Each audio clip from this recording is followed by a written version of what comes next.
Michael Parkhurst hopping on. Oh, Soccer in the Streets shirt. Very, very nice. Right. There you go. This we were talking about the soccer tournament, TST. Yes. As he's sports see now, he's all over the place. Were you invited to participate in this? Did you get a knock on the door? Hey, Parky, do you want to get in on this thing? I was invited by 3 different teams, all of which I said thank you, but no thank you. Yeah, I mean, I wish that I could have participated because it looks like it's like a real deal tournament. But that's why I said no, because it is a real deal tournament. And I'm not silly enough to think that I could just show up there without having kicked a soccer ball in about a year and get through 3 days of playing soccer without getting injured. And no part of me thought the risk was worth the reward.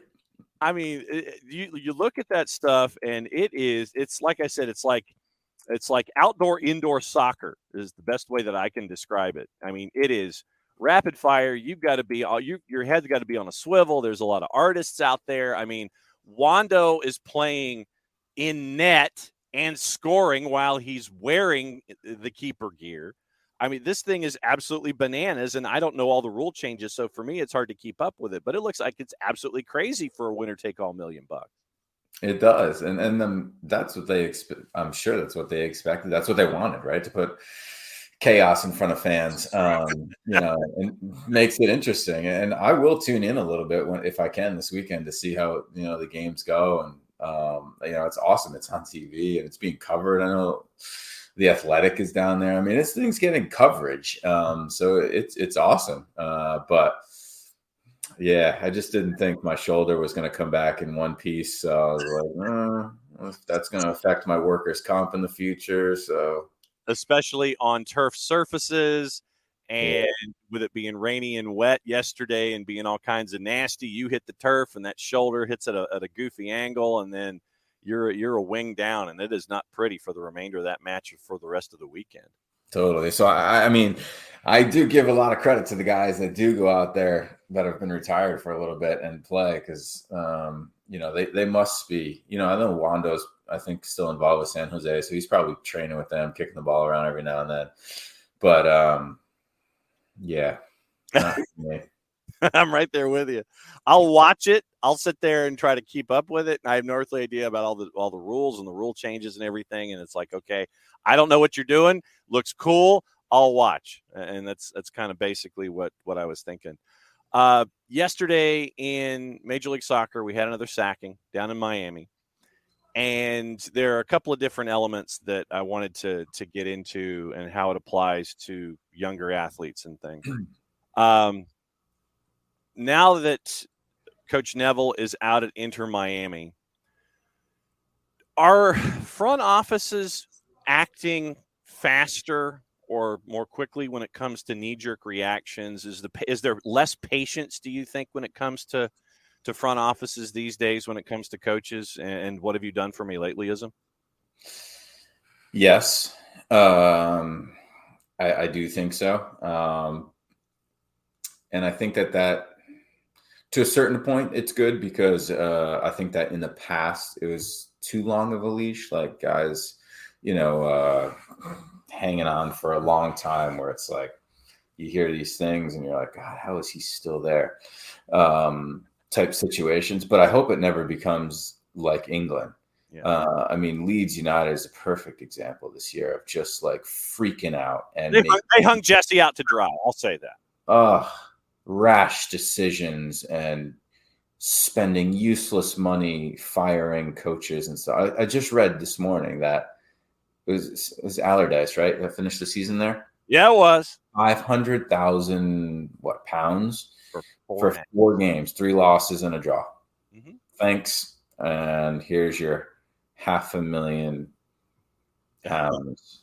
It's like, what are you guys doing? Mm-hmm. So I hope we never get to that aspect where it's like, you go on a bad run over a couple months and you get fired. I honestly was a little bit surprised about Neville just because of his relationship with Beckham, and he's been dealt a tough hand. Like, I know that they've spent money, right? But Higuain was a disaster, right? I mean, his relationship with Pizarro was. I mean, I know nothing about it. Just watching on TV, I can tell those guys freaking hated each other and never played well together. So that was a disaster. And he's got no say in those big signings at all. They ship Pizarro out. They have all this off-season stuff, right? It's like, man, I feel bad for the guy because it's been a disaster down there from the beginning, and he's done okay with the team. They've had a huge turnaround this offseason roster wise. And, I know that they're not where they want to be right now, but geez. I was a bit surprised. Well, and you end up in a situation where, you try to have 7 DPs on a roster, and it's like, no, he's a TAM guy. No, he's a TAM guy. And you end up with all of these violations. You can't do anything with transfer bans. And you end up with Chris Henderson coming in. There's like 24 players worth of turnover. And I would have thought there would have been more patience. And the reason that I wanted to bring that in was, have you been in a situation or known, obviously you know players who were, have you been in a situation where you've had a coaching change mid-season, and how do older players versus younger players take that information and try to work forward knowing that you still have a lot left in a season? What's it like in a coaching change for a younger player and an older player? Crazy enough, 15 years, never a coaching change. Really? Yep. And I mean, that in and of itself speaks to your fantastic choices when it comes to stability and wanting to have things going on in soccer. But I mean, I would imagine that you have conversations with buddies who are in coaching changes, and you can sit there and look at it from afar and go, damn, man. I mean, that's having to readjust mid-season or something like that. I mean, obviously that would test both a young and an old player mentally when it comes to these kinds of things. Totally. And, for some guys, when that occurs, it's a blessing because, the previous coach just didn't fancy you for whatever reason. Right. And so now you've got a new opportunity to show yourself to a brand new coach and maybe change things for you personally. But it also gives a lift to guys maybe that have been a little complacent in their position. And it's like, okay, I gotta prove myself again and make sure I earn this spot that I have. So I think that's why when you have a coaching change, you kind of see a little bit of a bump in the beginning because everyone's got this like, oh shoot, I need to prove to the new coaching staff my worth. And, that leads to sometimes some better performances in the short term. Yeah, and the reason I bring that up for younger players is because you mentioned having to prove yourself all over again, and the new coach may view you one way or the other versus how the older coach does. And I would imagine that there's a little bit of mental whiplash if you're a younger player to try to sit there and it's like, okay, how do I reorient myself here? I mean, it's just it's like I said, that's just me staring at it from a press box level. I would think that it's more difficult on younger players, even though they could be given that extra opportunity now. Yeah, totally. And I think some of that just becomes you're not used to it. You're not used to the business side of soccer, and you all of a sudden you're playing one formation and learning how to do that and playing one position, and now you have a new coach comes in and thinks, oh no, you shouldn't play left wing, you should be a 10, or vice versa, or you should be an outside back, or oh, we're going to switch from high pressing to sitting back, and now you're stuck in between two minds of how to play and those types of things. That's where the challenge comes in, I think, for younger players. And it's always adapting, right? You're always adapting to what's in front of you. And that's key, being able to have that growth mindset of like, okay, what does the situation call for now?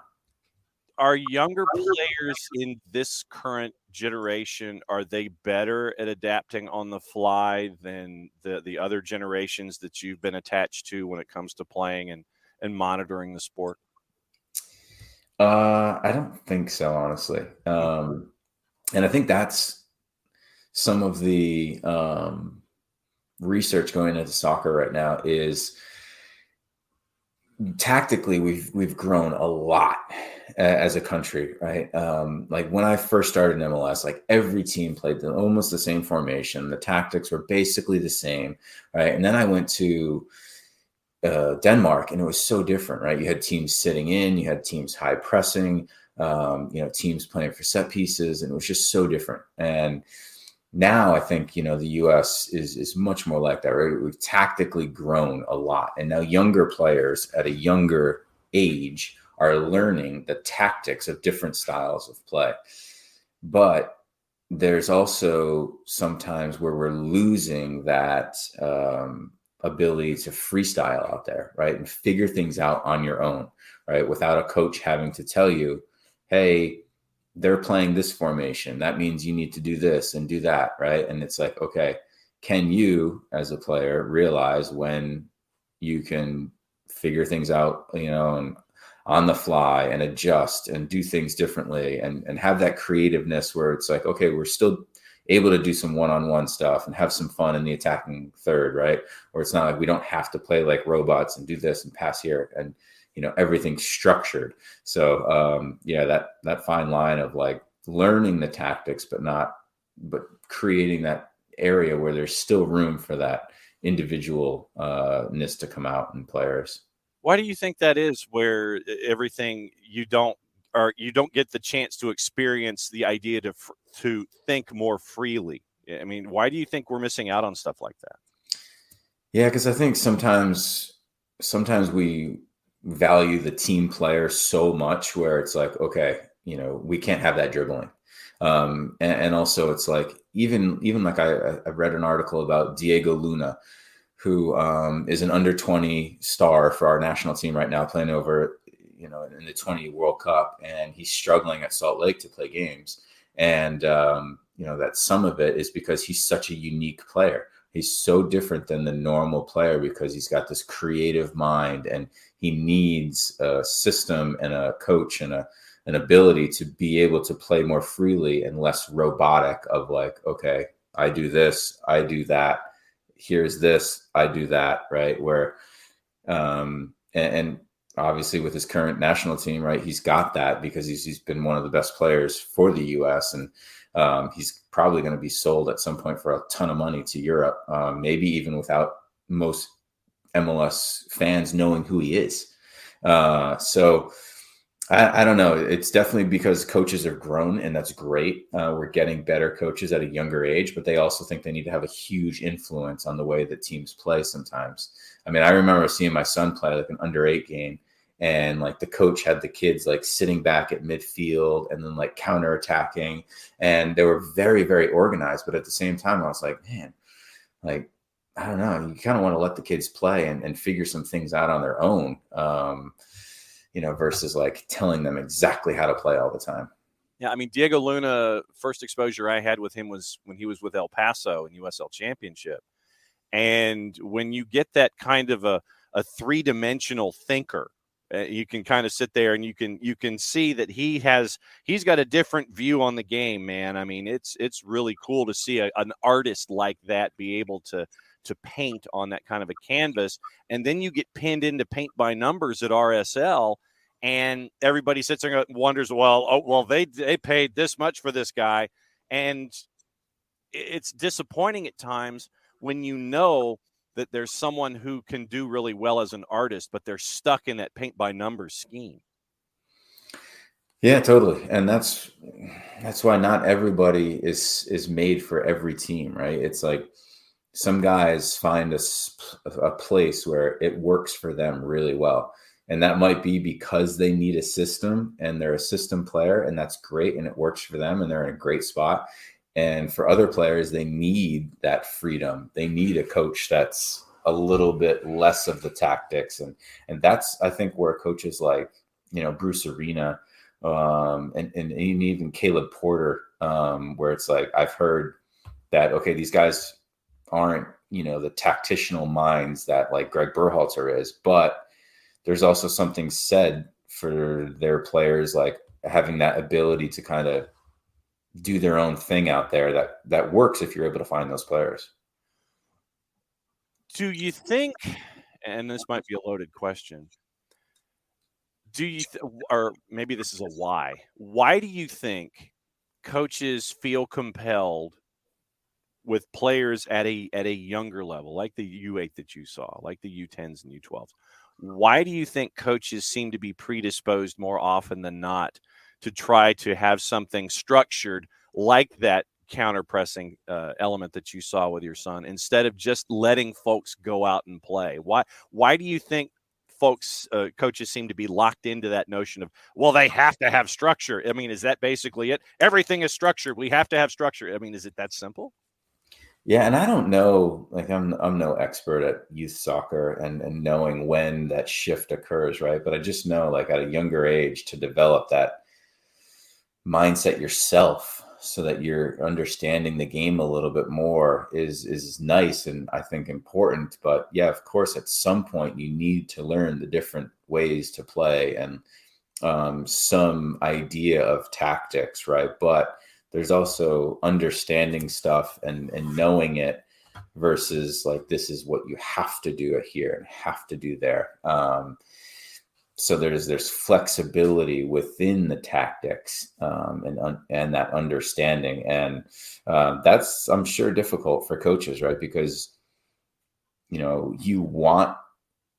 it's nice to see a team that's structured and knows how to play and knows what they want to do, right? But, and this goes back to a conversation we've had a long time ago of like parents and even youth coaches of like, okay, this game we have to win. We have to win this game and this game and this game, right? Every game is the most important game. We have to win, right? And that's why you get these crazy parents yelling out the sideline, right? But what they don't understand is like, okay, sometimes if you figure stuff out and it costs you a loss in that game, right? But these kids are learning these things and learning these lessons, right? That's more valuable in the long run. So yeah, there's definitely a balance. Michael Parkhurst, Freddie Free Kick, with our friends at Beyond Goals Mentoring, at BG Mentoring on the Twitters, at MF Parkhurst on the Twitters. So then let me ask you this: when it comes to you and your mentees at Beyond Goals, do you run into situations where you have to remind mentees it's okay to think? You can have an imagination. It's cool to sit there and think about things differently than just rigid structures. Do you have to remind them to either have fun or to think and enjoy more than you might have in the past?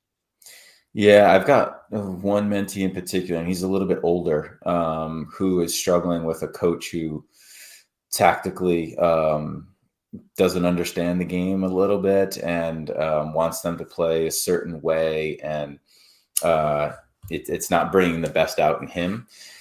And I have these conversations with him of, hey, you have to understand, how can you play your game within a little bit of his tactics, right? Of like, hey, you're on this team because you showed something that he liked or got you to this point, right? So don't be afraid to lean on those things, right? And if they work out for you, right, and they help lead to the team's success, I'm sure he'll adapt or he'll be appreciative of those things, and maybe it'll give you more freedom.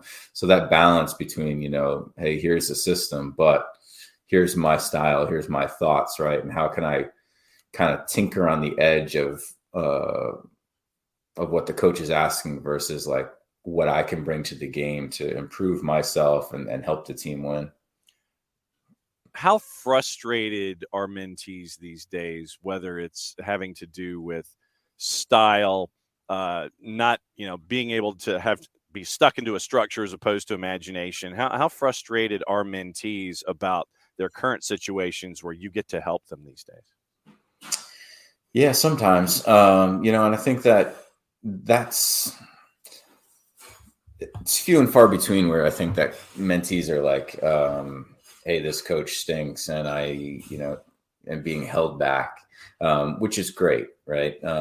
And more so of, they're having individual,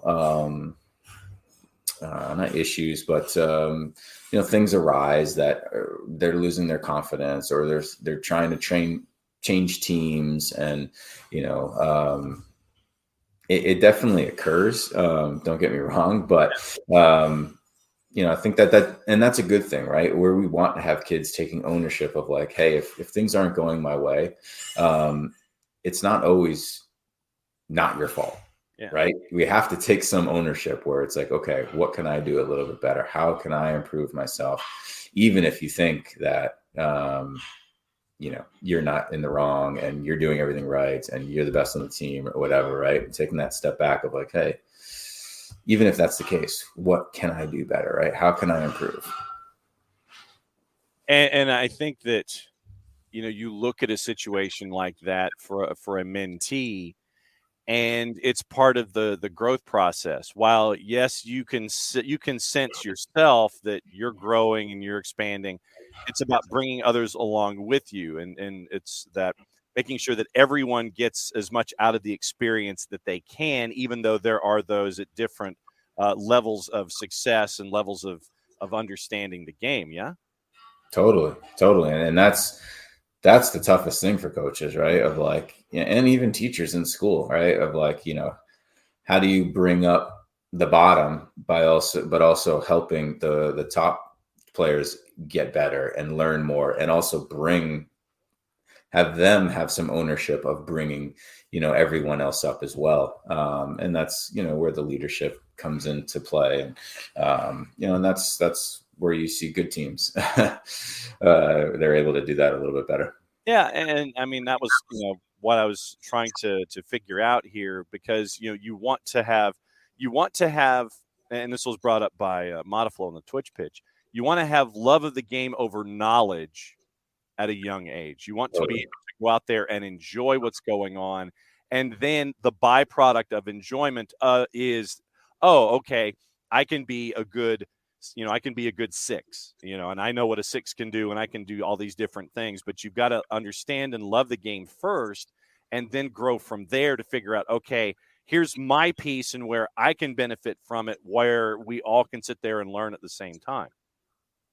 Totally. Yeah. The love of the game is by far more important, right? Because we can try and motivate our athletes, whether we're the coach or the parent, but ultimately, if that motivation doesn't come from within at some point, then they're not going to be able to, get to that high level.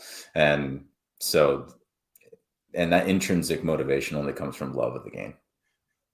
Have you sadly come across those mentees or athletes around you that the love of the game is waning, and you've got to try to remind them about what they got into in the first place, why they enjoyed it? How many mentees or folks that you get to touch, whether it's electronically or in person, how many do you have to kind of remind about why they got into it in the first place?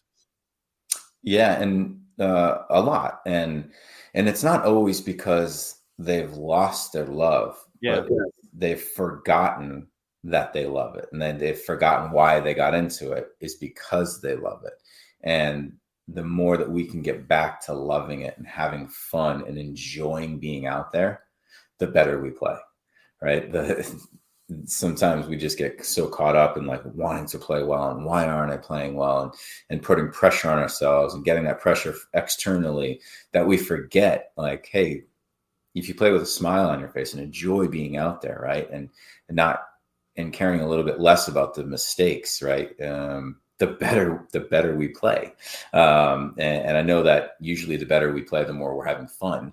So it's kind of a balance there, of course, but we definitely stress like, hey, why did you get into soccer? Why did you start playing? And reminding them, hey, yeah, still the number one goal is to enjoy yourself, even as professionals, right? Where it's, you can get caught up in the rat race and it's like the daily grind. Oh, the body's not feeling good. Oh, it's 95 degrees out. Oh, we're in a losing streak. Oh, this, oh, that, right? Oh, you're a professional athlete that gets to play soccer and have, and do that for a living and be with buddies and hang out and all this stuff. Like, put a smile on your face and enjoy it. And I think that it sometimes is difficult for younger players who see a future for themselves in the sport about reminding themselves not to put as much pressure, because we all put pressure on ourselves no matter what, whether it's day-to-day life, what we're trying to accomplish at home, underneath the walls at home with family and all these kinds of things. I think that sometimes the younger generations put too much pressure on themselves, and they have to be reminded, okay, yeah, pressure can be a good thing, but too much pressure and doing it yourself creates too many negatives and too much of a hill that you've got to climb out of. There's a difference between pressure and putting too much pressure on yourself at the same time. Oh, absolutely. Yeah. And that's one of the biggest things that we encounter and that we talk about, right? Especially when we're talking about tryouts and, showcases and big tournaments and playoffs and all those types of things. And that balance between, okay, how can we use some of the pressure and to generate, that fuel and that energy, but relieve some of it as well of, hey, you've earned it a little bit, and, life will go on. And, as important as you think this might be, right. That this is just part of the steps. And, I think that we play that clip that Giannis Anka, whatever he said. Just go Giannis with the Bucks. We know where you're.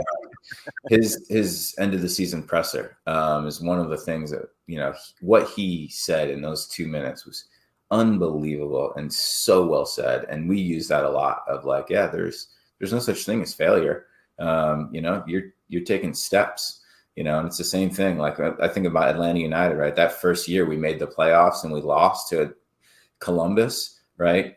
It wasn't a failure. It was so important that we made the playoffs. And would we have won year 2 if we didn't have that? Probably not, right? And so that was just part of the journey, and when you kind of have that mind frame a little bit, it takes some of the pressure off. So, all right, since you opened that door, that's how we'll wrap it up this week. Atlanta United, one of the most high-powered, if not the most high-powered offense in Major League Soccer, but at the same time, one of the worst defenses right now when it comes to goals allowed. First off, Brad is a beast, coming back after 4.5 weeks for something they said, Brad, you'd be at 10 to 12. 4. No. How about 10? No, 4. And Brad's back between the sticks. When you look at Atlanta United right now, I know a lot of folks sit there and they go, yeah, it's like Big 12 football, like Texas Tech or Oklahoma State right now on a Saturday. But what do you see? Yeah, the same. It's tough. I mean, to give up a goal in the first minute and the last minute, that's, yeah. I mean, and still get a draw, honestly, is great. Because, had I said that before the game started, you'd give up a goal in the first minute and the last minute, you think, well, we lost that game. Yeah. Obviously Brad is just an animal. The way he's coming back at this age, especially from these injuries, is just incredible. I can't imagine doing it. I think he'd be the first to say, like, he wasn't a great game from him. But I also think he's an uber competitor. So I wouldn't expect that he comes out and is like, goalkeeper of the month. Not that that's a thing, but if it was, I wouldn't be surprised. I wouldn't be surprised if he earns it for June, right? So he's going to take that one and own it and know that he can be better. But it's been disappointing, the goals given up for sure. And the good thing is you're scoring goals, and usually it's a little bit easier to try and figure things out defensively and stop those things from occurring and preventing goals than it is if you're struggling to score goals and create them and put them in the back of the net, because it's much more difficult. So I still am bullish here on the season in the long run, but there's definitely things that can be corrected. All right, what's the latest with Beyond Goals, my friend? This is our quiet period where kids are kind of just past tryouts, taking some time off, which has given us time to kind of look at the big picture stuff and get organized for the push in the fall. So we're taking this time to work on the course information that I was talking about a couple of weeks ago, and see if we implement some new things in the fall and get ready for our grander partnership with Atlanta United. Exactly. At MF Parkhurst on the Twitters, at BG Mentoring, Beyond Goals Mentoring. Cap, as always, great to catch up with you and Greg every single week to talk about mentoring and impacting youth and all these kinds of things. Very, very cool. Thanks for putting up with my questions every single time you come on the show. Always great to chat, John. And I do see the comments on the side. I do want to get to a Huntsville game. I think Rippleworks is probably a sponsor of them at some point in Soccer Knots. And so I will get down there for a game in Huntsville. I'm excited to do that. Appreciate the Antetokounmpo. Antetokounmpo, yes. And as always, right there. This reminds me, I have to talk to your head coach right there. Oh, that's right. Maybe I'll bring him on with me in 2 weeks. Oh, that'd be pretty sweet. So yes, right there. Rhode Island FC. I have the gear. You've made me poor. I hope you're happy. Cap, as always, great to catch up with you, my friend. We'll catch up with you in a couple weeks. And enjoy the weekend. All right, be good. Michael Parkhurst, that is it for hour number 1.